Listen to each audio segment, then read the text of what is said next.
Hello everybody, KT here with Wise Images Photography, and today what we are going to go ahead and talk about is what the bird lover in your life possibly could want as we come into this season where we know that we're going to be looking for gifts and ideas for the ones that we love.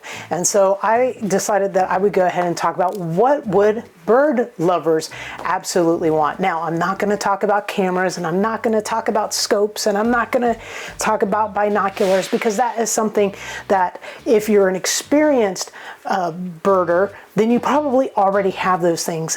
And if you're just starting to get into the hobby of bird watching, then you probably are going to want something very specific. So here's some other ideas for us to go ahead and discuss of what could possibly somebody who is into birding would want. All right, so some ideas that you might want to think about is maybe going ahead and getting the bird lover in your life. Get them some wall art with some birds on it. Maybe you can go ahead and get them a calendar. The 2025, this is my 2024 calendar, but my 2025 calendar is coming out soon. So maybe some nice wall art of birds, or a calendar of birds. That might be something that they would definitely go ahead and enjoy, so that they can look at them all the time.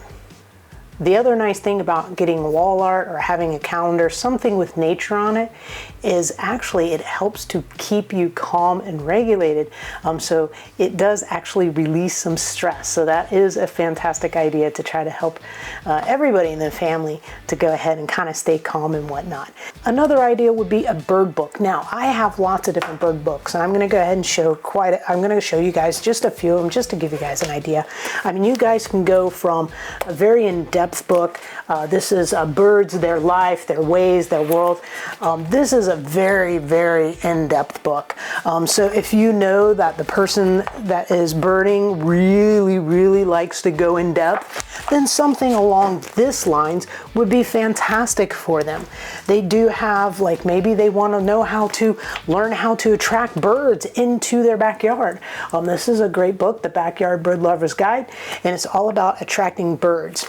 And what I would suggest when you get a book like this is make sure that you get something from your local area, because you really want to go ahead and plant those non-invasive species and really try to attract those birds that should be in that area. So this is another great idea. A book like this. This is the National Audubon Society Field Guide to Florida. Now, this particular field guide, it goes over mammals and shells and birds and all sorts of stuff. So this is another good book, but it's more of a general book. It's not specifically about birds.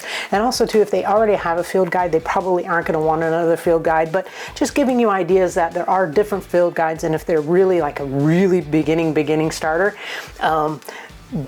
they're going to probably want a field guide, and I'm going to show you guys my favorite field guide that I have.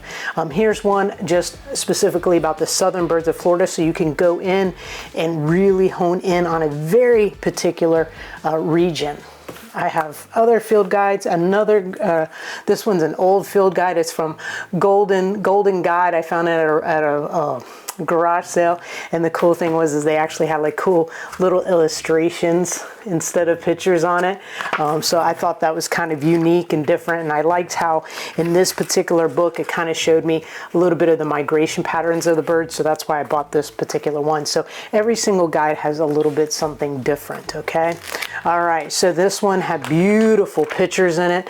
That was kind of my main draw to this one right here. But this is the National Audubon Society, the Field Guide to Birds in the Eastern region. So like I said, you have all these different regions.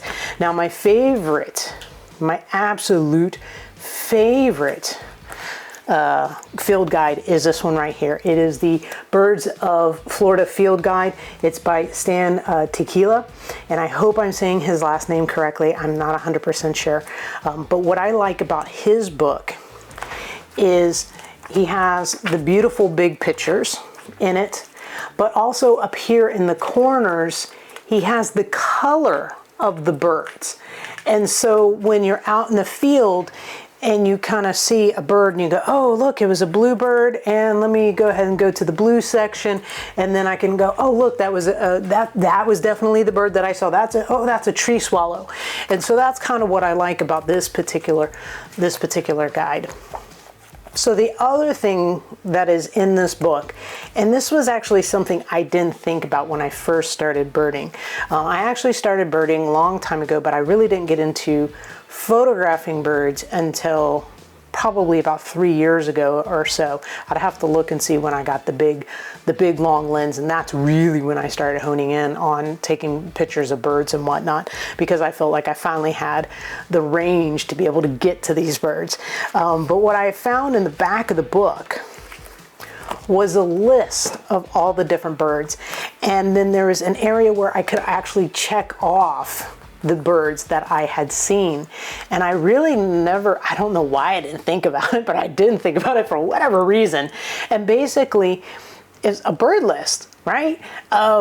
Which birds have I seen? Which birds haven't I seen? You know, because sometimes, you know, as time goes by, it's like, if you don't keep a list, I mean, how are you going to remember what birds you saw and what birds you didn't see? So this book does have a little check area. So that brings me to my next idea. And that is, they do have bird journals out. And so you might want to go ahead and check out a birding journal. Now I did some research on this, and what I found was there was one that was actually waterproofed, and I liked the fact that it was waterproof. I haven't purchased it, but this is what I saw when I saw it online. It's called Write in the Rain All-Weather Birds Journal. And the papers are waterproof. If you drop it in the mud, apparently it will be a-okay. What I liked about it was, like, on one side you had where you could sketch a bird, or you could put a picture of a bird, and then on the other page you started identifying the bird. You had an area to be able to write down what kind of mannerisms the bird had. Just, you were able to put more detail in about this bird if that's something that you're really interested in doing. Whereas with this one, I don't have any room to be able to make any kind of notes about these birds whatsoever. I did just kind of start putting the date on the list once I started finding birds, so that way I knew when the first time was that I found a bird, but I couldn't really put anything else in. So a bird journal would definitely be a good idea for the birder in your life. Other ideas, you might want to think about subscriptions, like maybe Birds in Bloom. That's a magazine. And it's a really cool little magazine. My neighbor used to get it, and she would go ahead and give me the Birds in Bloom for me to go ahead and read on my own. The subscriptions, I've seen them a lot of times, it's only like $7 a year. So definitely check that out. Don't quote me for sure on that price. Prices could have changed or whatever, but Birds in Bloom is definitely a good magazine to get the birder in your life, because not only, like I kind of mentioned earlier about that book, you know, they talk about the plants, and if you get the right plants, you get the kind of birds that you would like to get into your yard. Other ideas might maybe be online courses about birding, learning how to identify birds. Maybe if they are starting to get into photography, maybe you might want to go ahead and get an online course about how to go ahead and photograph birds. That would be another fantastic idea to go ahead and get them. The next idea that I have for you is some kind of lens pen. This one is not a lens pen. There's an actual brand called a lens pen, and actually that's my favorite one. But I had it on my desk somewhere to show you guys, and literally since I hit record, I lost it. So I don't know where it went, and I was like going, okay, well, I kind of have an example with a different one. But anyways, what it is a lens pen.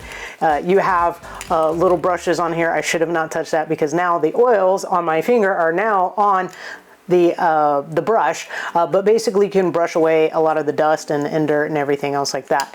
And then on the other side, this one actually has liquid that you could spray and go ahead and wipe and clean off your lens and stuff. But normally what I would do is I go ahead and dust off the lens, kind of dust any kind of lint or dirt or whatnot. Try very carefully, because you don't want to go ahead and scratch your lens, whether it be your camera, your binocs, or a scope.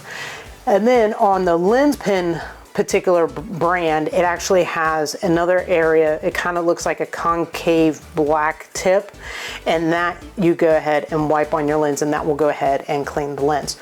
So anyways, this is a handy dandy tool that you can use to go ahead and clean the binoculars, clean your camera, and also go ahead and clean that scope. All right, so there is one other thing that I got in regards to cleaning my gear, and I think that is definitely an upgrade, is I went ahead and got an air duster.